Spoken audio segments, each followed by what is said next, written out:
Hello and welcome to the Terry White Tech Blog. Today we're going to talk about 11 things that are in iOS 11 that Apple really didn't talk a lot about. Of course, when iOS 11 was introduced in the keynote, they spent a lot of time showing how cool it is on an iPad. And I admit, I have an iPad Pro, it is cool. But I also have an iPhone 7 Plus. And if you have an iPhone and you're running iOS 11, you're probably wondering, well, what's new for the iPhone users? And if you want to learn more about what's new on the iPad, I could do a video about that, but Apple really covered that at apple.com.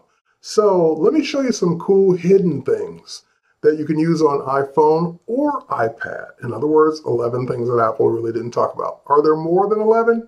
Absolutely. I actually came up with 15, but I decided to keep it to 11 just for now, and maybe there'll be more later. All right, so with that said, let's jump into it. Let's get to the first one. And the first one is something that might have gotten mentioned, but certainly didn't go into it in detail, and that is the new Customizable Control Center. And I'm going to talk about this a little bit because there are some things in it that I'm actually going to use as tips 2 and 3 at least. All right, so number one, the Control Center, as you can see, you swipe up from the bottom of your screen. You probably have done it before to get to the flashlight, and it's got a whole bunch more things in it. Where do those come from? You actually set them up. So when you go to your settings, and you go to the Control Center, you go to Customize Controls, and you now can see everything that's in there, remove things you don't use, or add things in that you may use. So for example, I added in the voice memos. I don't really use voice memos a lot. So it will be one less icon if I just remove it. Now, I didn't remove it from the phone. It's still there. I can always add it later if I do find myself doing a lot of voice memo recording. The new Do Not Disturb While Driving is a pretty cool feature. Go ahead and check that out as well, and that's definitely for iPhone. But let's get out of it now, and of course we can swipe up and see the new Control Center now minus the voice memos. All right, so number one, Customizable Control Center. Number two, which is kind of cool, it's the new magnifier. Now the magnifier is just that. It's a way to magnify things that are hard to see or hard to read. Since I do a lot of gadgets and tech, sometimes somebody wants a serial number, and the serial number is like in, I swear, a 2-point type. I can barely see it. Now, there's this Lexar reader. It's a decent size type, but yeah, there's even some writing on this I can barely see. Well, in my Control Center, I added the magnifier. The magnifier is actually an accessibility tool, and when you tap on it, that brings up what looks like the camera, and of course I can point it at this device. And where it's really hard to read, I can just slide the slider over and say, oh, okay. Those are the different slots for the different things I can do. And if I say, well, I don't want to sit here holding it, it's kind of jerky, I can hit the shutter button, and that will freeze it. So I can put this down, make my notes, jot down what this really is, and I'm reading the serial number to someone on the phone. I can now read it and tell them what it is without me having to squint or hold it up really close to see what it is. So the new magnifier is kind of cool, and of course if you tap the shutter again, that unfreezes it or unlocks it, and then you can just get out of it whenever you're ready.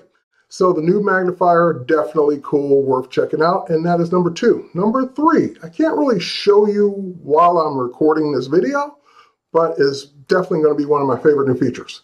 Now I'm recording this and you're seeing my phone because I'm using desktop software to do this whole production, and my phone is connected to my computer. But what if I'm just out and about and I want to record something I'm doing on the phone, or a demo or a tip or a trick or one of my work apps or tech support or whatever it is I'm trying to show someone what it is.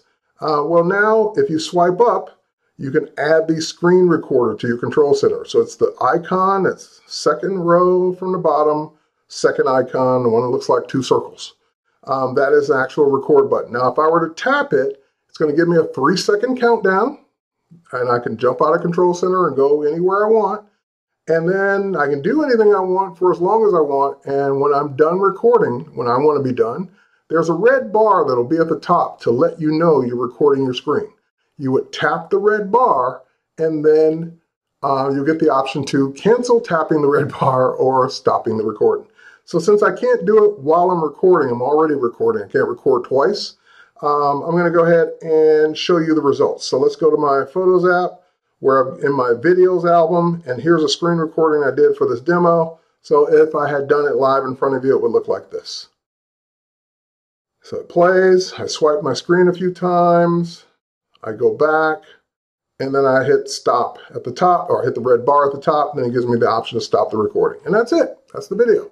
So you get the ability to record your screen and portrait or landscape orientation, whatever it is going on your screen. Very cool feature. All right, number 4. And this is one that I turned on, and I did not get back to it because I already enabled it, but I'll show you where it is. You go to Settings, and you go to, I believe it's under General, iPhone Storage. Now, I've already done it, but when you go to iPhone Storage, there will be an option called Unused Apps, or Delete Unused Apps. I forgot what it's exactly called. But what it will do is it will measure apps that you don't use regularly and tell you how much space they're taking up and give you the option to free up that space if you need it. So mine said it was going to free up about 10 gigabytes worth of space, which is awesome. And here's the great part about it. It deletes the apps, but it keeps the documents. So if you ever install that app again, you're right back where you were. You don't have to lose all your documents as well. So it does it in a nice way. What I wish they would do, Apple, if you're watching for iOS 12 or 11.5, whatever it would be, list the apps. Show me which ones they are. Maybe I'll see one in the list that I'll delete immediately and say, hey, yeah, you're right, I'm not using that app. Let me go ahead and delete it. So it'd be nice if it listed the apps instead of just turn it on, turn it off, and give you a storage. All right, so that is number 4. Number 5, this is kind of tricky. I can sometimes get it to work right, sometimes I can't. So we'll see how we do today. This is rearranging multiple apps at the same time. And the way this works, you hold down on one app, of course, to get them jiggling. As you know, you can move one app around. And you move it to page. But you were always only able to move one. Now, if you start dragging, and while you're dragging, tap another one. There, I did it. See how it says it's moving 2 apps? Now it's moving 3. As you're dragging, you have to be moving when you do this. Tap the 2nd, 3rd, 4th, 5th, how many ever apps you want to move at one time. Now I can go to a different page. I can go to a different spot on the same page. When I let go, those 3 apps will now be moved in that order. So moving multiple apps, rearranging multiple apps at the same time, definitely a hidden feature, but very useful when you want to move a bunch of apps at the same time without having to put them in a folder first. Next, we could go to number 6, which is an accessibility feature. So we're going to go to Accessibility under General in the Settings. You're going to go to Display Accommodations, and in Display Accommodations, you're going to choose Invert Colors, Smart Invert, and that's it. Basically a dark UI for iOS now. Very cool, and what I love about it is as a pro photographer and video editor and things like that, all my professional desktop apps are dark UI. Photoshop's a dark UI. Premiere Pro's a dark UI. So now I'd have a consistent dark UI on my phone. What's cool, and it's cool that it doesn't darken photos or video or media and things that are already dark. And of course, you can turn that on or off whenever you want, and it's a smart dark UI. All right. That was number 6. Number 7 is creating a PDF in a new way. So if I go here, for example, let's say we go to the Apple website, and I can scroll the Apple website as usual. But if I bring up the share icon, instead of sharing the URL, maybe I'm on a site where I need to capture it the way it is right now because it's subject to change, subject to get updated, and I want to freeze it the way it is. You now, if you swipe all the way over, you have Create PDF right here built in to iOS 11 Safari. So I can hit Create PDF. That will make a PDF of the whole page I was looking at, not the whole site, just the whole page.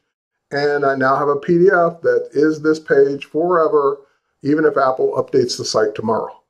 And of course, you even have the markup tools in the upper right corner to mark it up. And of course, the ability to share it and save it and move it, save it to files, for example, which is also new. I could save it to the files area. I'll save it to my iCloud Drive. I'll put it in Documents and done. All right, so I've now saved a copy of this for historic purposes. All right, so with that said, that is number 7. Number 8. One of my favorite things about iOS is HomeKit. HomeKit is the ability for smart home automation, things like controlling your lights and your doors and your thermostats and things like that. And I'm a big fan of HomeKit, and I have lots of devices in HomeKit. But one thing that was always really just not useful in HomeKit is the automation stuff. In other words, when I leave the house, turn off the lights. Yes, you can do that. But in the past, what if you lived with someone? You had a roommate, you had a spouse, kids, whatever. Well, if I leave the house and someone's still home, what sense does that make? To turn off all the lights and someone's still home. So that's why the automation features really probably didn't get used by a lot of homes, because they were only tied to one device. That all changed in iOS 11. Now when you go to automation, you can choose a new one, and now it's got better categories. For example, when people arrive. So that could be when anyone arrives or the first person arrives. When people leave. Anyone leaves or the last person leaves. As we always say, the last one out the door, shut the lights off. So now anyone you've invited to your home, in other words, you've approved to be a part of your home, it will also track their devices in your geofence so that last person leaves, it will run whatever automation you set up now. Like, for example, the location based on my home, anytime, I would hit next, tell it what things to control. Thank you. And sorry for the one lonely engineer that designed this in the first place who lives alone, apparently, because why would you ever do it the other way? All right, anyway, I can make fun. But yeah, it's great to have geofencing based on multiple devices, multiple people. All right, next up, that was number 8. Number 9, and this one's going to require paper. I have a document here. And of course, there are tons of apps that let me take pictures of documents and turn them into PDFs. And of course, I can just take a picture of it, even with the camera.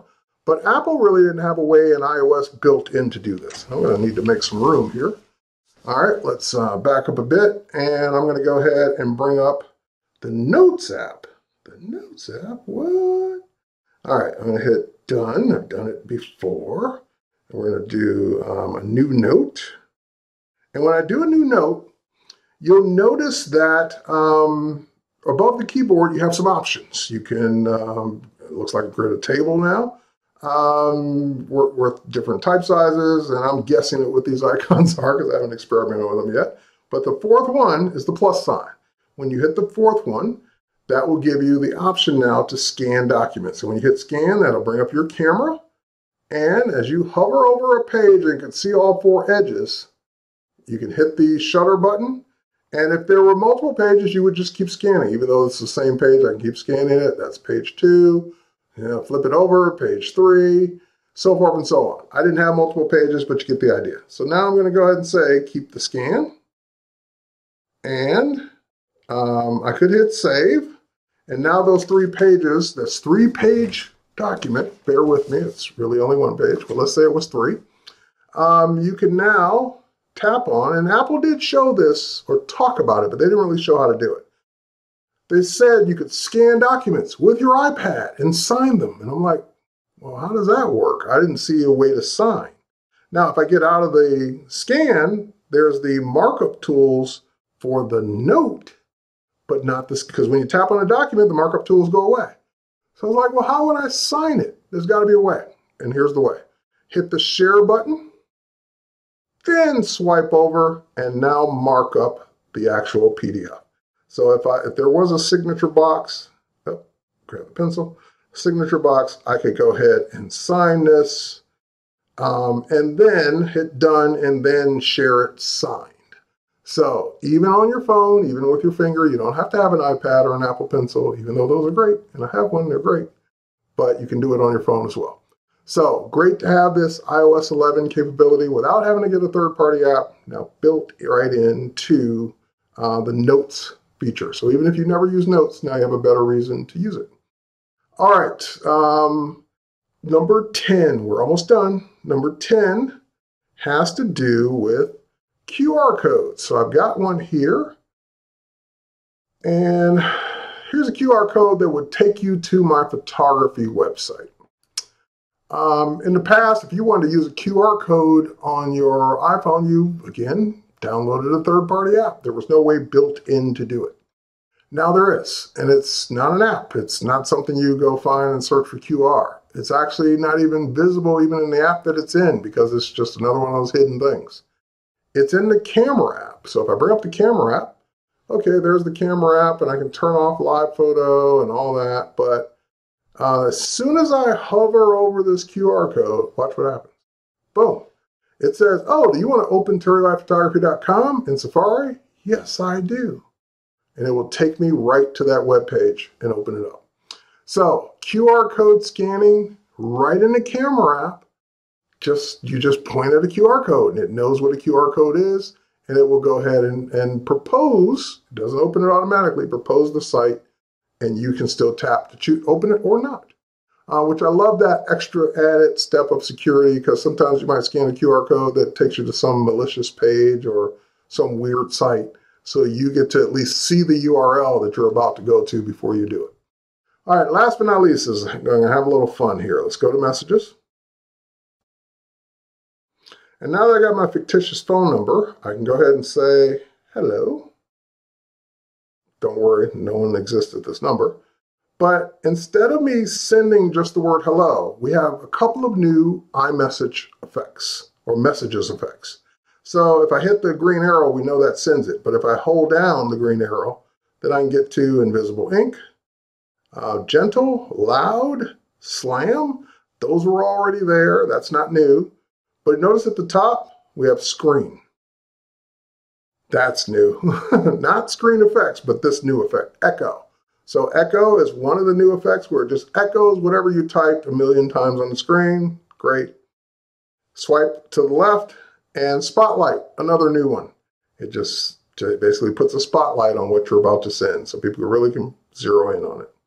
Of course, you still have balloons, and you still have confetti, and you still have the heart, and you still have the laser show. Those are not new. They were already there. But in case you were wondering, like, hey, when I sent Happy 4th of July, I did the fireworks. Now you know you don't have to wait for Happy 4th of July. You can send the fireworks whenever you want. Or when you sent Happy Birthday, it did the balloons or confetti. Or no, when you do congratulations, it does confetti. When you do happy birthday, it does the balloons. You don't have to wait for someone's birthday or to say congratulations. You can bring up the confetti or balloons or any of those effects whenever you want. All right, so that's it for my 11 things that Apple really didn't talk much about for iOS 11. And of course, we did this all on iPhone. They also all work on iPad. And iPod Touch, for that matter. So anything running iOS 11, you can use these 11 tips and techniques and hidden things. Cheers, everybody. Thanks for watching. We'll catch you on the next one. Bye.